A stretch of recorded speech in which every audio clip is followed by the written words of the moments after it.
The school boardroom went silent when Mara Bennett opened the old journal and read the sentence everyone had tried to bury. If anything happens to me, start with the child welfare file. Her hands were shaking, but her voice did not break. How could a forgotten notebook turn a struggling single mother into the one person no one in town wanted to face? We discussed this at the last Why meeting. had officials mocked her warnings, ignored her daughter's fear, and threatened to take everything she had left? And who was the quiet janitor in the back row? The man who seemed to know every hidden door in the building. Stay until the end, because the last page changes more than one family. Rain tapped the tall windows at 7:12 p.m., soft enough that Mara Bennett could hear every chair scrape. "Ms. Bennett," Grant Holloway said, leaning toward his microphone, "this is not the time for theatrics." Mara stood in the aisle, coat damp at the shoulders. In one hand, she held the brown journal, its cloth cover rubbed pale. Her other hand rested on Ellie's backpack. "You were given 2 minutes," Holloway added. Ronald Pike folded his hands on the table. His wedding band clicked once. Beside him, Lydia Crane slid a blue folder over her nameplate, hiding words Mara had already seen. Family Services, Preliminary Referral. "You may submit written comments," Lydia said. "That would be more appropriate." At the door, Thomas Vale stood in his gray work shirt with a mop bucket beside him. He should have been invisible all year. Tonight, he watched Lydia's folder. Mara opened the journal. The page made a brittle whisper. A crumb from the edge broke loose and clung to her thumb, a grit of her mother's handwriting turning to dust. "Please stop," Holloway said. "That document has not been authenticated." "You said the same about my daughter's statement." Lydia removed her glasses. "Your daughter is not the subject of tonight's agenda. She was the subject when you pulled her from math at 10:40 a.m. without calling me." "That was a wellness conversation." "Then why did she come home asking whether I would still be her mother if she answered wrong?" June Harper lowered her phone. Peter Sloan stopped writing, then began again faster. Holloway pressed a button. The red light on Mara's microphone went dark. "Security," he said. The side door opened. A district aide stepped in. Thomas shifted 1 foot in front of the mop bucket. Mara turned the journal toward the room. "My mother wrote this 20 years ago. She worked in county records. I was told she was confused. I believed that longer than I should have." "Mara?" Lydia said, her first name sounding like a hand closing around a wrist. "Think carefully." "I have been." She found the folded page by touch. The crease opened with a faint crack. The air smelled of wet wool, floor wax, and old paper. Ronald Pike leaned toward Holloway. "End this." Thomas spoke from the back. "Let her read." The room turned toward him as if a locked cabinet had opened. Holloway's jaw tightened. "Mr. Vale, this meeting is not your concern." Thomas wiped one hand on his work pants. "It became mine before you had that office." Lydia's fingers failed to close around her pen. Then she slid the folder farther under her elbow. The crumb of paper on Mara's thumb fell onto the carpet. Mara read, "If anything happens to me, start with the child welfare file. Not the complaint, not the school note. The file. They changed dates where no mother would know to look." A child laughed in the hallway and was quickly hushed. Holloway stood. "This is enough." "No," Mara said. She turned the page. The next line was shorter, written harder. "Case B-17, Mill Creek School District. Same language, same signature pattern. If they open it again, find the man who disappeared into maintenance." The mop bucket wheel gave a small squeak as Thomas stepped away from the door. At 6:45 a.m. 3 days earlier, Mara Bennett pushed her shoulder against the back door until the frame gave. The kitchen was dark except for the stove clock. Her uniform smelled of dust and book glue. She hung her damp coat on a chair. "Ellie?" A chair leg scraped upstairs. No humming followed. That was the first wrong thing. Ellie usually came down half awake, blowing 2 uneven notes through her flute. Mara set 2 bowls on the table. Last night's soup had formed a pale skin. Ellie entered with her backpack hugged to her chest. "You're dressed early," Mara said. "I didn't sleep much." "Dream?" Ellie shook her head too fast.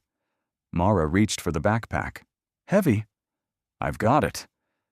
The answer was small, but it landed hard. Mara turned the cup handle toward her daughter, the way Joan did when she wanted the truth. At 7:18, when Ellie stood to rinse her bowl, a cream envelope slid from under her math folder. The corner was damp, as if held too long in a closed hand. Mara picked it up. "Why is this hidden?" "It's not hidden. It was under your folder." Water hit the spoon in sharp taps. "Mr. Moore said I should give it to you when you were calm." "Who is Mr. Moore?" "The counselor. He asked if our house was safe." Mara opened the envelope. Support plan. Home stability. Polite words in black type. "Did he talk to you alone?" Ellie did not answer. "I didn't say anything bad," she whispered. "I told him you work nights. I told him you make pancakes when we have eggs." Mara touched Ellie's sleeve. "You did nothing wrong." After drop-off, Mara returned with screws and a borrowed screwdriver. The pantry cabinet had sagged for months. She knelt on cold linoleum. It smelled of onions, rainwater, and lemon cleaner. The screwdriver slipped twice. On the third turn, the side panel shifted inward. Mara stopped. Behind it was a narrow pocket between studs, packed with dead dust. She reached in and touched cloth. The book came free with a sigh of grit. Brown cover. Frayed corners. A cracked rubber band snapped when she lifted it. On the first page, in blue ink gone soft with age, was her mother's handwriting.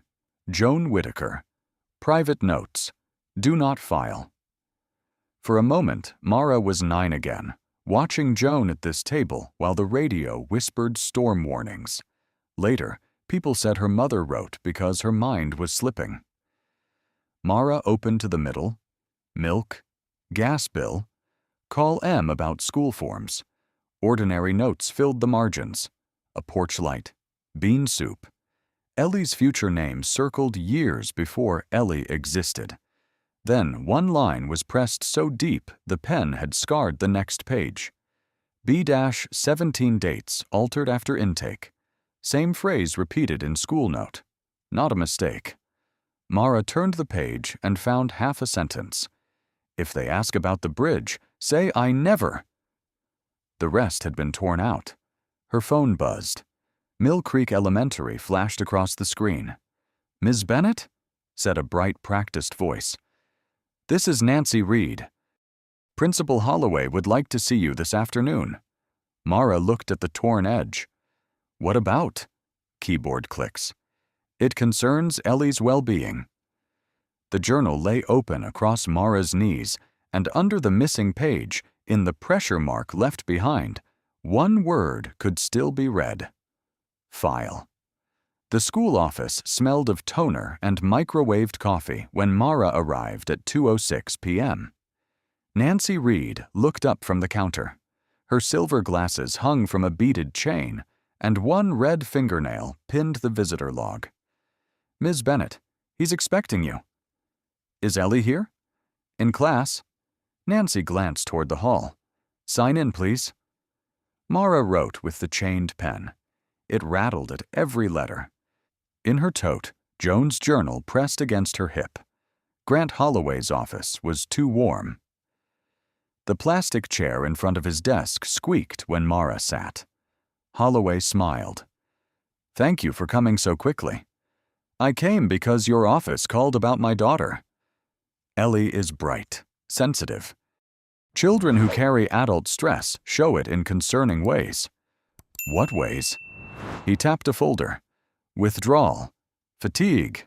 Your night shifts. She's not alone. I get home before she wakes. A side door opened. Lydia Crane entered with a narrow leather notebook. She was 42, neat in a slate coat, pale hair pinned tight. Ms. Bennett, Lydia said, I'm Lydia Crane, Family Support Liaison. No one told me a social worker would be here. Liaison. Preventive, not punitive. Did you speak to Ellie? Our counselor conducted a wellness conversation, Holloway said. Without me.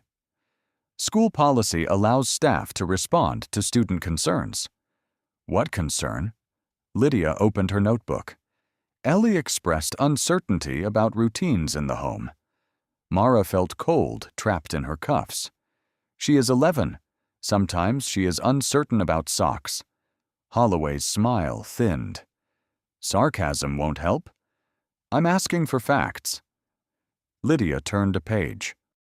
Irregular sleep patterns, limited supervision during transitional hours, and emotional dependence on the parent. Mara looked from Lydia to Holloway. Those are adult phrases. They are professional observations. From an 11-year-old? The vent clicked on. Warm air lifted a form on Holloway's desk. Mara saw the heading before his palm covered it. Home Stability Review. I want copies of notes taken from my daughter. That may not be available. Then I want the policy you're citing. Lydia's pen hovered. Cooperation is better for the child. Are you threatening a referral? Mara asked. We're avoiding one, Lydia said, if you show stability. Holloway slid one sheet across the desk. Voluntary support plan. Ellie's name was typed into first line. Mara did not touch it. My daughter is in math right now? Yes. I want to take her home. That might be interpreted as escalatory. Mara stood. Then interpret carefully. In the hallway, the bell rang. Children poured past, shoes squealing. Ellie appeared with her backpack on one shoulder. Dylan Moore walked beside her, sweater vest neat, badge crooked. Ellie was helping me finish a reflection sheet, he said. Mara held out her hand. We're going home. Ellie crossed quickly. Her fingers were cold. Behind them, Lydia said, refusing support becomes part of record. Mara looked at Ellie, not back. Then write that I picked up my child. At the office window, Nancy stood still. Then she turned the visitor log around and tapped the bottom corner. Under Mara's name, someone had penciled another entry. L. Crane, 8:30 a.m., home visit.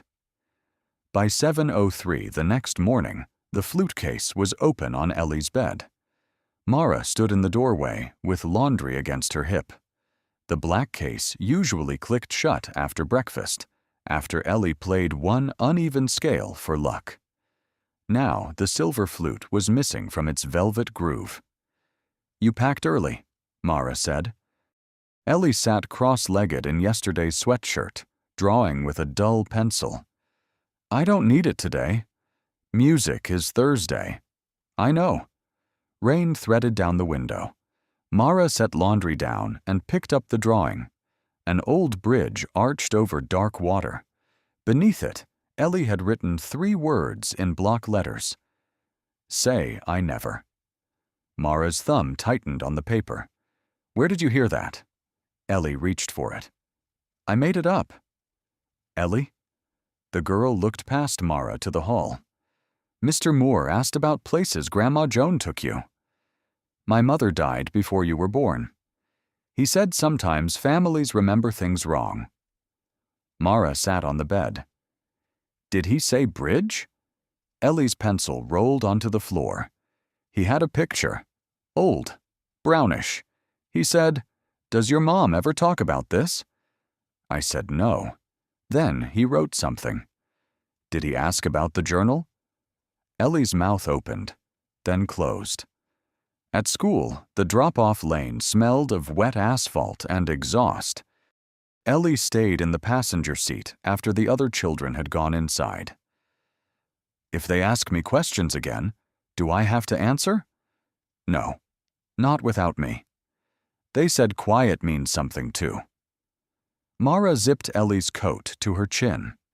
The zipper snagged. Ellie's small hands curled over Mara's. Then we'll make quiet mean no. At 10:22, Mara returned with the drawing in an envelope.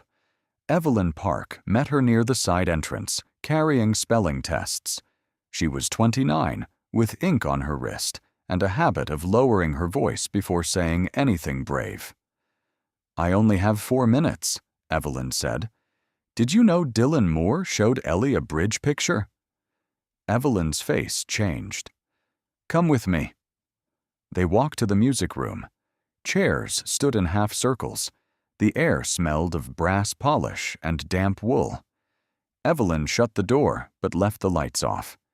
"Ellie isn't the only one," she said. 2 boys from reading group. 1 girl in 5th. Same questions. What questions? Routines. Relatives. Whether parents get angry. Whether anyone keeps old boxes or letters. Evelyn gripped the tests. Mr. Holloway called it a grant screening. Mara took out the drawing. Evelyn stared at the words. "My mother wrote the beginning of that sentence," Mara said. 20 years ago. The rest was torn out."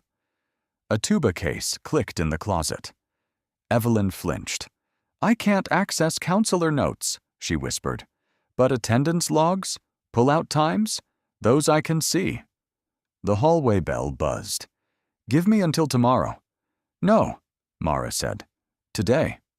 Evelyn looked toward the office, then slipped a yellow sticky note from her planner. On it, she wrote 4 names and times. Ellie Bennett, 10:40 a.m., appeared 3rd. This never came from me. Mara folded the note into her palm. In the lobby, Ellie passed with her class. Her flute case hung from one hand after all, still open, the empty velvet catching the fluorescent light. Dylan Moore saw Mara, smiled, and closed the case before Ellie could. The boiler room door was chained open when Mara reached the basement at 4:18 p.m. After dismissal, Mill Creek Elementary changed voices. The shouts were gone. What remained was the groan of pipes, fluorescent hum, and the wet slap of a mop beyond the corner. The hallway smelled of bleach and warm metal.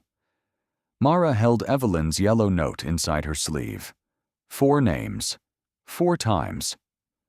A man knelt beside the boiler room lock, one knee on a folded rag. Gray work shirt. White hair cut close. A ring of keys hung from his belt. "You're not supposed to be down here," he said. I could say the same about whoever spoke to my daughter without calling me. The screwdriver stopped. Thomas Vale looked back. His face was lined and plain. Only his eyes seemed too awake. "You're Mara Bennett." "Yes." His gaze dropped to the envelope. "Joan Whitaker's girl." Mara's fingers tightened. "You knew my mother?" The keys at his belt gave one chime. He caught them. "Most people here knew who she was," he said. "That isn't an answer." "No." Footsteps sounded above them. Grant Holloway's voice traveled down the stairwell. "Lydia, we need consistency before Friday." Thomas's shoulders stilled. Mara stepped back beside floor mats. Lydia Crane answered too softly for words, but her laugh carried, thin as paper tearing. When the voices faded, Mara came out. "Why did you stop talking?" Thomas fitted the lock plate. "Because some men hear their own names even when no one says them. My mother wrote about a file. B-17. The screw slipped. Metal scratched metal. "She also wrote about a bridge," Mara said. "A counselor showed Ellie a photograph of it today." This time he stood, taller than she expected, head bowed. "Go home, Ms. Bennett." "No." "You have a child." That's why I'm here." The hall lights blinked once. The heating system coughed hot dust into the air. Thomas wiped both hands on his pants. What did Joan write exactly? Mara opened the journal. The basement draft lifted the torn edge. She read, "If they ask about the bridge, say I never—" "Stop!" The word was not loud. It shut the space between them. Mara closed the journal. "You know the rest." Thomas looked toward the stairs. "I know what people paid for forgetting." "Did my mother pay?" He picked up the brass wedge. "Your mother kept copies when she was told not to." "Copies of what?"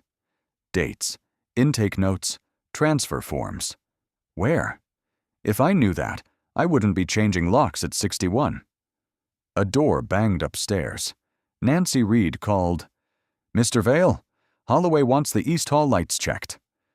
Thomas raised his chin toward the boiler room. "Not here." He stepped past Mara and pushed the door until the chain clinked. Before it closed, she saw file cabinets inside, dust outlining missing labels. "Why should I trust you?" Mara asked. His hand rested on the frame. The skin over his knuckles had gone pale. "You shouldn't." Then, so quietly Mara had to lean forward, he added, "Don't look for names. Look for dates." He walked upstairs with the mop bucket. Mara stayed until the basement light clicked twice above her. Where he had knelt, one key had left a crescent mark in the dust. Beside it lay a torn corner of masking tape, stamped in faded ink. B-17. At 8:11 a.m., the copy machine in the school office warmed with a smell of hot plastic. Mara stood beside it with her coat still buttoned. Rainwater dotted the cuffs. In her pocket, the torn strip marked B-17 felt no heavier than a receipt. Nancy Reed watched from behind the counter. "You can request attendance records through the district portal." "I'm requesting pull-out logs for my daughter." Mara slid Evelyn's sticky note across. "These dates." Nancy read the 4 names. Her red fingernail paused over Ellie Bennett. "For the others, it's confidential." "Then print mine." The first page came through warm and limp. Mara saw Ellie's name, 10:40 a.m., Counselor Office. No parent contact recorded. Nancy fed another sheet. "Ms. Reed." Both women froze. Grant Holloway stood in the doorway with a mug in his hand. Nancy pressed copy. The machine pulled the page halfway, then stopped. Red light blinked. Paper jam. Holloway came closer. "That equipment is for staff use." "I asked for my child's record. And you'll receive it through the proper channel. Nancy, step away." Nancy did not move. Her fingers rested on the machine lid, trembling around the silver ring on her thumb. "I already printed one," she said. "Then we'll place it in the response packet." Mara reached for the warm page. Holloway's hand covered it. "Not yet." The office door opened behind Mara. Lydia Crane entered with a tan coat over one arm. "Good. You're here." "I didn't come to see you." "No, but this saves time." She handed Mara a form. At top were the words, "Preliminary Family Contact." At the bottom, a time, 8:30 a.m. "This says you visited my home yesterday morning," Mara said. "I attempted contact." "You were here at 8:30. Lydia's eyes flicked to Nancy. The copy machine clicked. The jammed page shifted another inch. Bennett, Ellie, Moore, Dylan, wellness screening. Below that, another child. Same phrase. "Why are the phrases identical?" Mara asked. Holloway removed the page too quickly. It tore down the side. "No one is discussing other children. You discussed mine without me."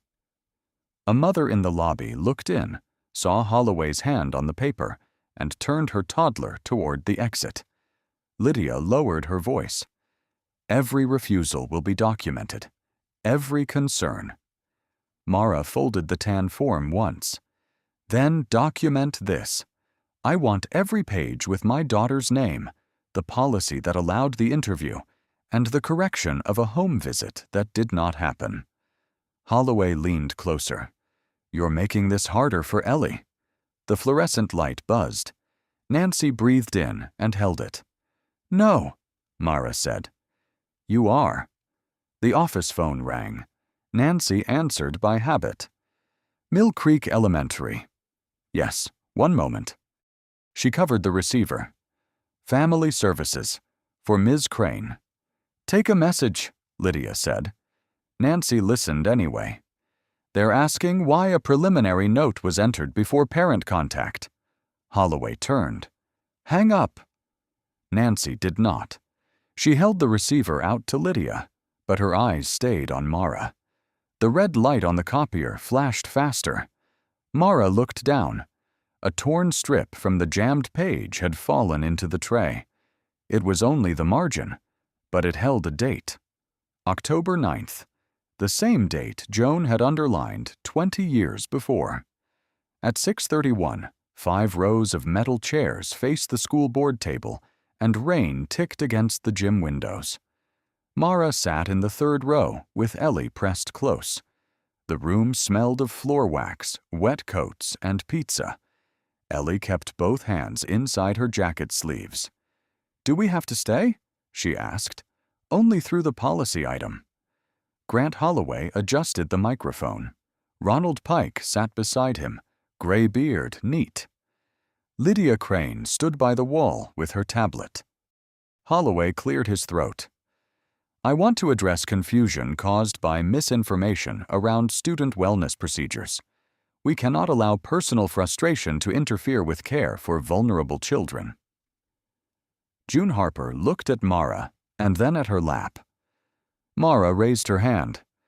We'll take questions after, Holloway said. You're talking about my child. We are talking about policy, Ms. Bennett. Then use policy words, not my life. Pike leaned in. Everyone here wants what's best for your little girl. Ellie's zipper tab moved under her thumb, back and forth. You don't know her, Mara said. Staff have been placed in a difficult position, Pike said, by a parent refusing basic cooperation. Mara stood. Put that in the minutes. You called me uncooperative while my daughter is sitting here. The heater coughed dry air. Lydia stepped forward. Ms. Bennett, this is not productive. No, Mara said. It is a record. Ellie's hands tightened around the zipper until her knuckles went white. Mara kept her own hands still. At the double doors, Thomas Vale set down folded chairs. Peter Sloane stopped his pen above his notebook. My daughter was questioned alone, Mara said. A false home visit was entered. A counselor showed her a picture tied to my mother's records. Which part is help? The room went quiet. Holloway's jaw shifted. Unsupported. Then release the notes. That would violate confidentiality. Mine? Other families may be implicated. Then there are other families. June lifted her face. Her son tugged her sleeve, and she closed her mouth. Lydia crossed to Mara's row. Ellie, you don't need to listen to this. Ellie slid closer. Do not speak to her, Mara said. I'm concerned by the pressure being placed on her. Mara turned toward Nancy Reed. Record that Ms. Crane addressed my child after I asked for parent presence. Nancy's pen hovered. Holloway stared at her. Then the pen moved. Scritch, scritch, scritch. Pike pushed his chair back. This meeting is being hijacked. No, Thomas said. Everyone looked. He lifted the chairs. She asked for minutes. Holloway's face darkened. Mr. Vale. Thomas lowered his eyes. After that, Holloway read the agenda in a clipped voice. Parents whispered without turning. June wiped both palms on her jeans. When the meeting ended, Ellie's jacket caught on the chair. Mara freed it. Mom, Ellie whispered. Did I do something wrong? Mara crouched. The floor was cold through her tights. No. Behind Ellie, June stopped near the exit, keys pressed deep into her palm. I heard him say it, June said. The uncooperative part. Mara waited. June looked at Ellie, then away. I should have said something. Ellie's zipper tab broke loose and fell to the floor with a small metal click. At 5:52 p.m., Lydia Crane stood in Mara's kitchen without removing her tan coat. Rain dotted the mat behind her shoes. The room smelled of tomato soup, damp wool. On the table lay a packet with Ellie Bennett typed on the first line. This is temporary, Lydia said. It keeps everyone calm. Mara set 2 mugs in the sink. You came after office hours for calm? I came because you refused every reasonable step at school. Ellie sat at the far end of the table. Her broken zipper tab lay beside her pencil like a silver tooth. Mara moved between Lydia and the chair. Ellie, go upstairs. I'm not done. Take it with you. Lydia smiled. She can stay. This concerns her support. Mara did not turn. Upstairs. Ellie gathered the book. The stairs creaked, one step, then another. Lydia placed a pen on the packet. It rolled once across the wood. Sign this, and the district can show cooperation. We'll schedule check-ins, home routine reviews, counselor access. No? You haven't read it. I read the heading. Refusal does not make the concern disappear. Mara opened the first page. A sentence stopped her. Parent demonstrates resistance to guided wellness intervention, increasing risk of emotional instability in minor child. She opened Joan's journal to the marked page. Her mother's line sat there in faded blue ink. Mother demonstrates resistance to guided care intervention, increasing risk of instability in minor child. Who wrote this template? Mara asked. Lydia reached for the packet. It's standard language. Was it standard 20 years ago? The refrigerator hummed. Upstairs, a floorboard answered. Lydia's eyes touched the journal, then moved away. Old notes can be misread by emotional family members. My mother was called emotional too. I won't discuss your mother. You already are. The pen rolled again and fell from the table. It struck the linoleum and stopped under Ellie's chair. Neither woman picked it up. Lydia buttoned her coat. Her fingers missed the first button. If you don't sign, I must document refusal. That may go beyond the school. To county? To the appropriate channel. Write that I asked why a home visit was entered before it happened. Lydia lifted the packet, but Mara kept one hand on it. This copy stays here. It's district property. It has my daughter's name. Lydia's voice lost its polish. You are not equipped for this, Mara. Mara folded the top page along the staple and tore just enough to separate her copy from Lydia's grip. I'm equipped to read. Lydia opened her notebook. Refused support plan at 6:07 p.m. Parent adversarial.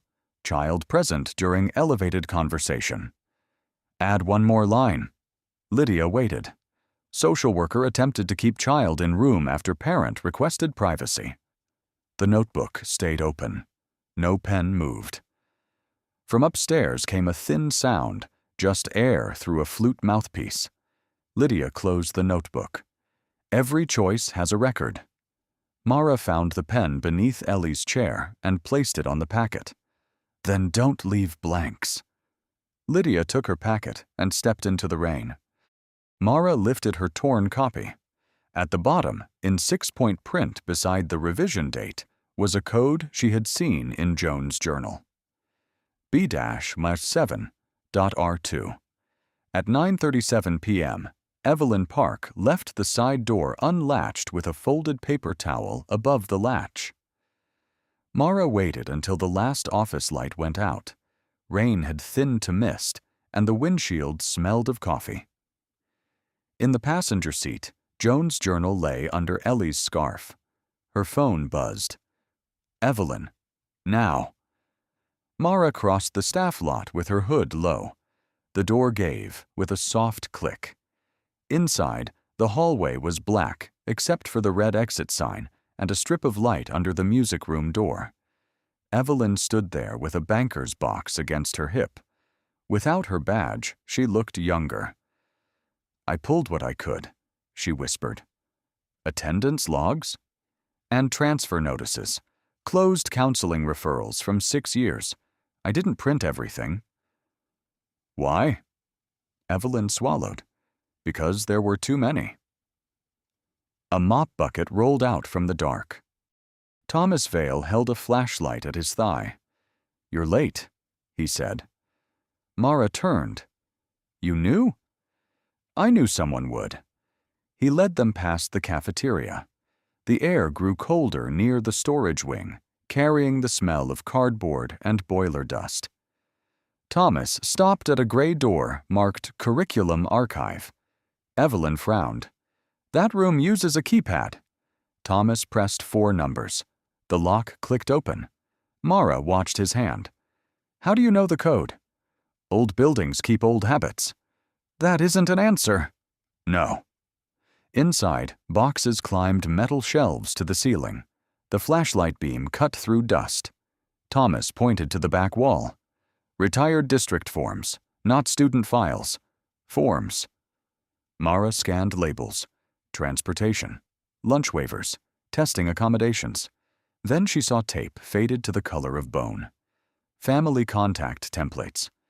Evelyn pulled one box free. Dust slid across Mara's sleeve, a gray stripe from wrist to elbow. "Sorry," Evelyn whispered. Mara did not brush it off. The first folders held blanks. The second held revision notes. Lydia Crane's initials appeared beside dates from 2021, 2023, 2025. Then Evelyn stopped on a yellowed folder tucked beneath the new ones. "B17, she breathed. Thomas's flashlight dipped. Mara opened it. The tab carried a name not quite her mother's. Whitaker, J. Witness Contact. Inside were memos, intake date comparisons, and a typed letter with a missing corner. A page had been removed. The fastener held only a torn crescent. Mara placed Joan's journal beside it.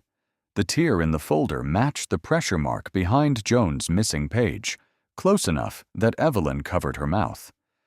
"There should be an attachment," Thomas said. Mara looked at him. "You've seen this?" "Not this copy."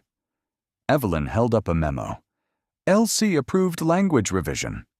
"Lydia Crane," Mara said. "She would have been 22.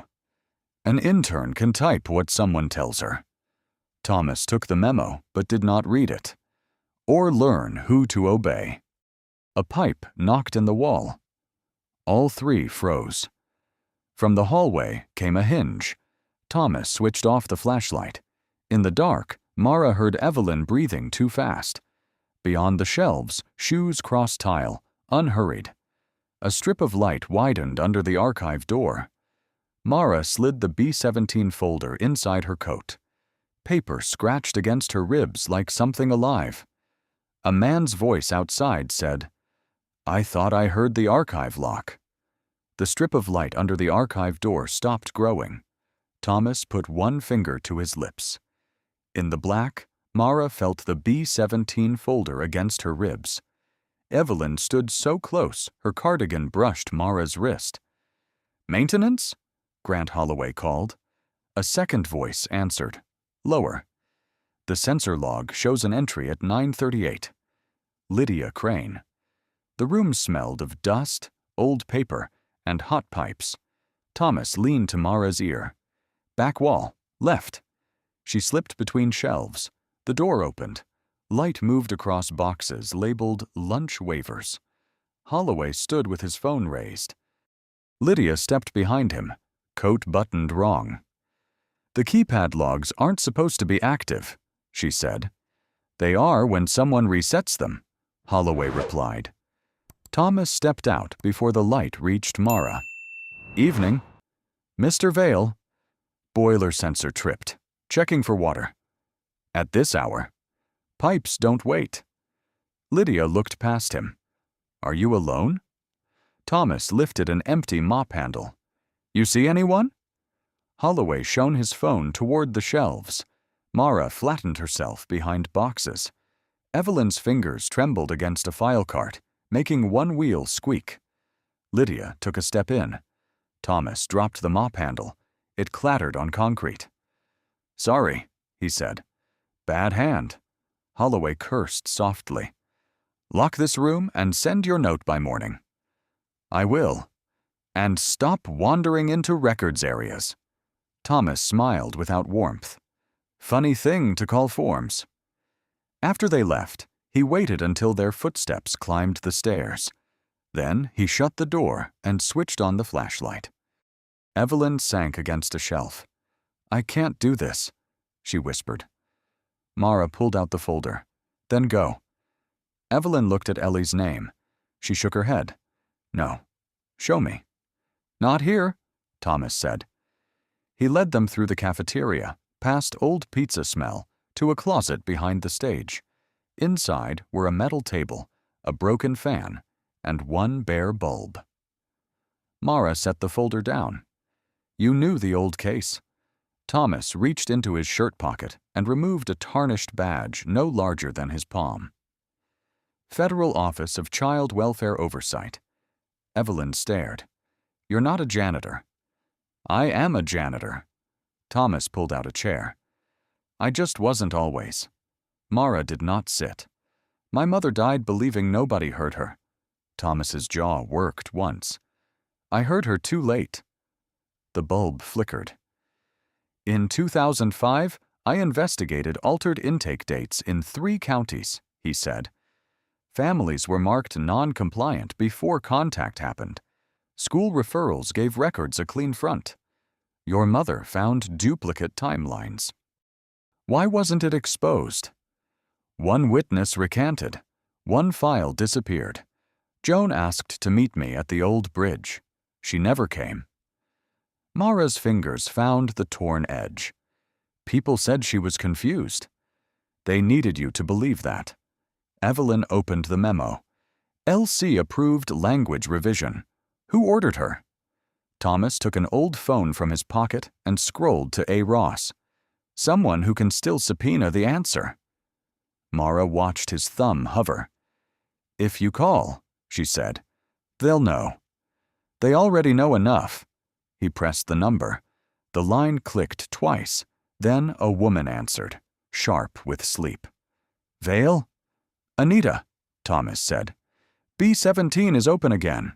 Joan Whitaker's daughter has the folder. At 8:04.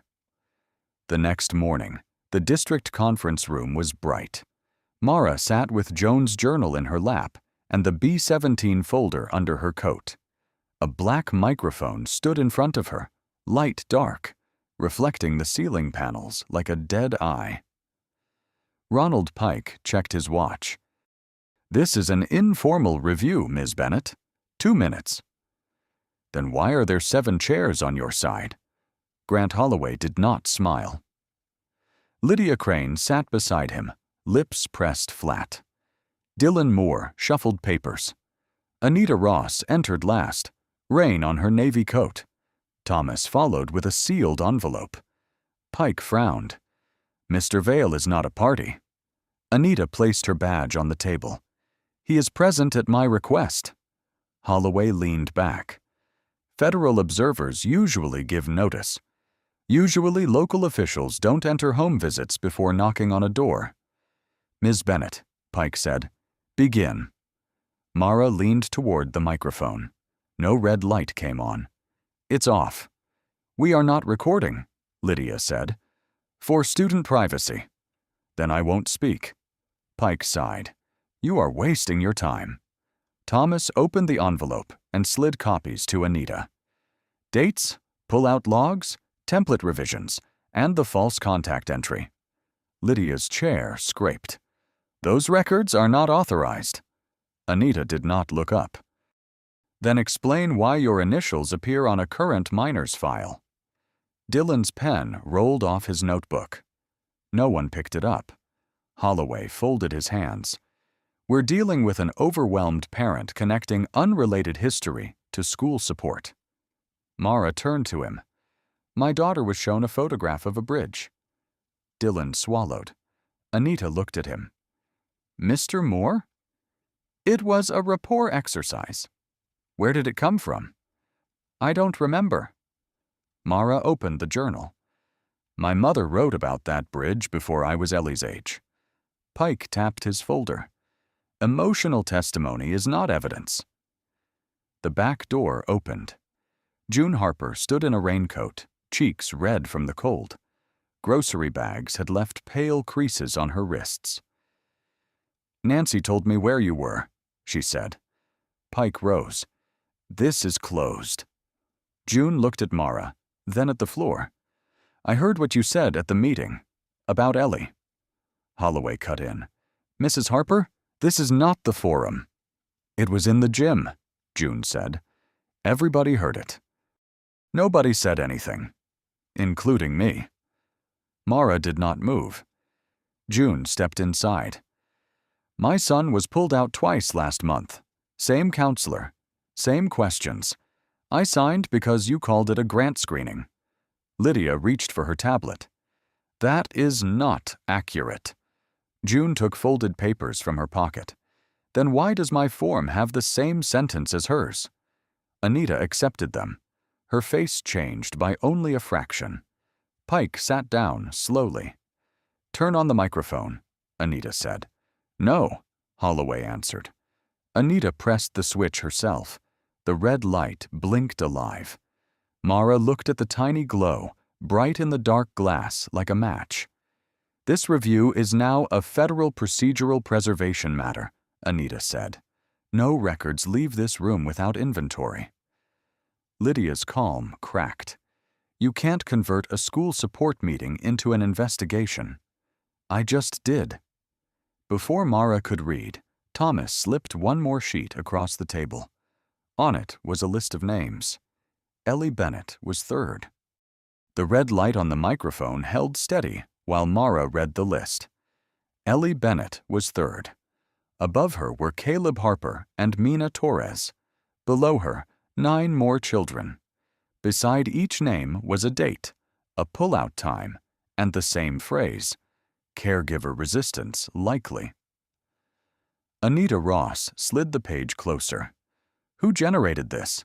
Dylan Moore rubbed his thumb against his wedding ring. It's a screening note. That wasn't my question. Grant Holloway folded his arms. Our counselor uses approved language. Approved by whom? The heater clicked, blowing air that smelled of burned dust. Lydia Crane stared at Joan's journal as if the brown cover had moved. Mara opened to the torn page. A thin strip of old paper was caught in the fold, pale as onion skin. It had been there all along, pressed flat until the overhead light struck it. Wait, she said. Even Pike stopped tapping his pen. Mara lifted the strip with her fingernail. The paper resisted, then loosened with a dry whisper. On one side, Joan's handwriting ended mid-word. On the other, a typed code showed through. B-17.R2. Lydia's hand went to her throat. Thomas noticed. You've seen it. I've seen many codes, Lydia said. You saw that one when you were 22. Anita turned. Ms. Crane? Lydia reached for her water glass and missed the rim. Water spread across her folder. The blue ink on her notes began to bleed. Mara placed the strip beside the form from Lydia's kitchen. The revision code matched. My mother kept this, Mara said. Someone tore out the page, but this stayed. Holloway exhaled. A scrap proves nothing. No, Anita said. Matching revision codes across 20 years prove continuity. Dylan whispered. I didn't know it was old. Holloway's head turned. Dylan?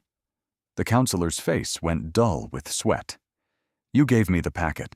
You said families argue less when phrasing is standardized. Pike leaned forward. Everyone stop talking. Anita did not look at him. No, keep talking. Lydia closed her notebook. Her fingers shook once, then flattened. I was an intern. I typed what supervisors marked. Later, the district asked for language that would hold up during referrals. It was procedure. Who asked you to revive B-17.R2? Anita said. Rain slid down the windows. Lydia looked at Holloway. He smiled, but only with his mouth. Careful. Mara heard Ellie's empty flute case in memory. She set both hands on the table so they would not curl. Anita opened the B-17 folder. This file is missing an attachment, a bridge photograph, intake comparison, and witness statement. Where is it? Lydia's face had gone gray. I don't have it, Thomas said. You know who does. Pike stood so fast his chair struck the wall. This proceeding is over. The microphone caught the crack. Everyone heard it. Anita picked up her phone. No, Mr. Pike, it's expanding. At the door, Nancy Reed appeared with a cardboard archive sleeve hugged to her chest. I kept the mail log, she said. From the basement cabinet. I didn't know what it was. Holloway stepped toward her. Nancy, put that down. She did not. She looked past him to Mara.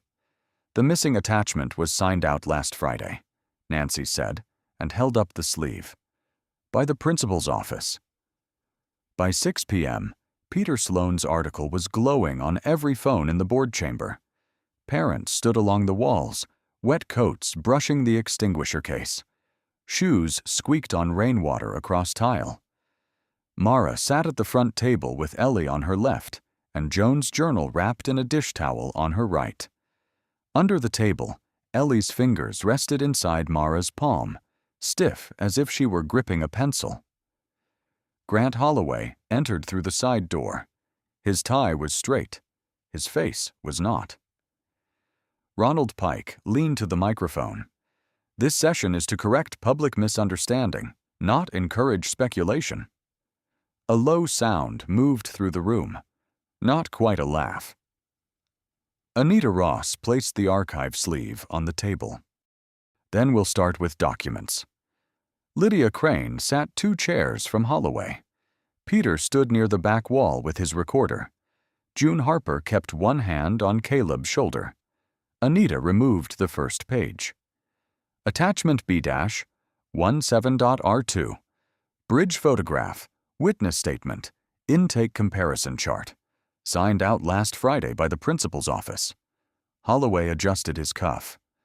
For review. Why wasn't it disclosed yesterday? This matter was not yet formal. Anita slid another page forward. The chart shows language from 2005 reused in current referrals. Ms. Crane? Lydia's pen tapped once. The language was in district templates. Did you know its origin? I knew it was old. Holloway turned. Lydia. She kept her eyes on the table. I knew it came from a file that had been questioned. Someone near the door whispered, "Oh my God." Anita lifted Joan's statement. Joan Whitaker reported dates changed after contact. She named the same phrase used in Ellie Bennett's file. Holloway leaned into his microphone. Staff followed procedure. Mara finally spoke. Who chose Ellie's name? Dylan Moore looked at his shoes. Who chose Ellie Bennett? Anita asked. Student support referrals come through staff observation, Holloway said. Dylan raised one hand. He gave me the list. Dylan's voice thinned. He said certain families would resist. He said to use the bridge photo if the child recognized anything. June covered her mouth. Holloway stood. That is a gross mischaracterization. Lydia looked at him, and something in her face emptied. Grant, stop. I reused the language, she said. I told myself it was just wording. Her eyes moved to Mara. Then I entered a home contact before it happened because I knew how the form was supposed to end. No one spoke. Mara looked at Ellie's hand. The small fingers that had been locked in place began, one by one, to soften against her palm. Pike bent toward the microphone. The board will review personnel implications in executive session. No, Anita said. The board will preserve records and notify affected families. Tonight. Holloway tried to gather his folders. Thomas Vale stepped into the aisle, standing where it narrowed. Peter's recorder light blinked red. Ellie leaned close. Can we go home now? Mara looked at the parents who had looked away before and now could not. June met her eyes and nodded once. Yes, Mara said. As they stood, Ellie's hand slipped fully into hers, warm and loose, while Holloway's folders remained under Anita Ross's seal. At 7:26 a.m. 2 weeks later, the paper on the office door was curling at the corners. Mara stopped with Ellie's lunch bag. The notice had been taped crooked above the counseling sign. Fresh ink smelled sharp in the cold hallway. Parent presence required for individual student wellness interviews. Ellie read it twice. Does that mean they have to call you? It means they have to ask. Nancy Reed came from the office with clear tape. It keeps falling, she said. Mara stepped aside. Nancy smoothed tape over the top edge. These are temporary. Temporary is more than we had. Nancy's mouth tightened. I should have printed those logs the first time. Mara adjusted Ellie's backpack strap. You answered the phone. Nancy nodded, and the tape crackled under her thumb. Down the hall, Thomas Vale stood on a ladder outside the boiler room, unscrewing the old maintenance-only sign. You're leaving? Ellie asked. Thomas climbed down. Changing doors. What does that mean? It means I'll be annoying people from an office with a window. Anita Ross appeared with a pink-tabbed folder. Compliance monitor. 6 months minimum. Thomas gave her a tired look. I asked for part-time. You got useful. Grant Holloway's name had been removed from the principal's door. Lydia Crane passed once, escorted by a woman from county HR. At the office threshold, she stopped. Mara. Thomas turned from the ladder. Lydia did not step closer. Every referral I touched gets reviewed. Mara waited. I don't expect that to matter to you. It matters to the families. Lydia's fingers worried her pocket seam. Joan Whitaker's file was given to me as an example of a difficult parent. I believed the margin notes because they were typed. Ellie's hand found Mara's. Lydia looked at the new notice. Your mother wrote in the margins by hand. Mara said nothing. At 8 o'clock, parents gathered in the library. The room smelled of book sleeves and coffee. Anita spoke instead. Parent notification is required except in immediate safety emergencies. Every referral gets external audit. Every family named in the preserved files will be contacted. June Harper twisted a tissue around one finger. And if we signed because we were scared? Anita closed her folder. Fear is not consent. No one clapped. Mara looked down. Ellie had drawn a tiny flute in the margin of the handout, beside the new rule. After the meeting, Ronald Pike approached. Ms. Bennett, the board would like to discuss naming the corrective procedure after your mother. No? He blinked. I thought. Not one name, Mara said. All the families, the ones who were told they were difficult before anyone listened. Pike's shoulders dropped. That can be arranged. Put it in writing. Thomas chuckled softly behind her. She does that. He held the old sign under his arm. The screws had left rusty circles. What will you do with that? Ellie asked. Thomas looked at the boiler room door, standing open for the first time Mara could remember. Nothing worth keeping. He laid the sign in the trash bin. The metal hit the bottom with a flat, final sound. On the office door, the paper notice lifted at one corner again. But this time, Nancy was already there with more tape. On a clear Saturday in March, Ellie stood at the old bridge with her flute case open at her feet. The river below was narrow and brown from thawed rain. Water moved around stones with a soft, glassy sound. Mara held a copy of the last page of Joan's journal. The paper was new, but the words had kept their weight.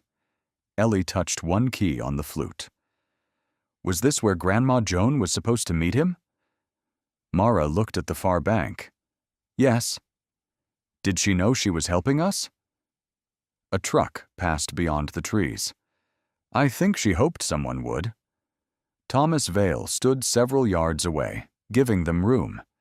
6 months of monitoring had put more lines around his eyes, but his shoulders looked lighter. The county report went public yesterday, he said. Mara tucked the page under a stone beside white flowers. All of it? Redacted names. Full procedure failures. Holloway's resignation is permanent. Pike stepped down from the board. And Lydia? Restricted from child welfare contact while the state review continues. She agreed to testify in training hearings. Ellie lowered the flute. Does that mean she's sorry?